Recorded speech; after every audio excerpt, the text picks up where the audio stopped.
Hi everyone, welcome back to another episode of Tech Basics. In this video, we are going to be learning how to buy Kindle books with Amazon gift card. To buy Kindle books using Amazon gift card, first of all, open up a web browser and go to the URL box and type in amazon.com.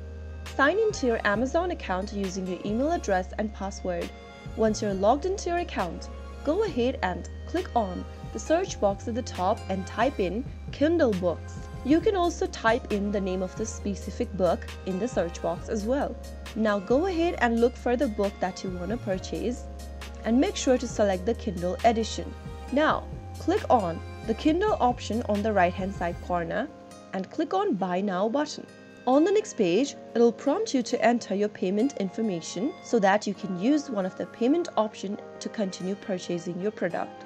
To use gift card as your payment method, simply go to Your Balances option and enter the gift card number in the text box. After typing in your gift card number or your gift card information, click on the Apply button and follow through the instructions. Make sure to double check your order details, including the total cost and shipping addresses, and after following through the steps, your purchased Kindle books will be available in your Kindle library.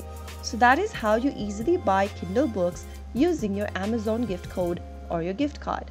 If you found the video to be helpful, go ahead and give us a thumbs up. Don't forget to subscribe to our channel by hitting the subscribe button. Press the bell icon so that you'll never miss another upcoming upload from us. I will be back again in the next video. Thank you for watching.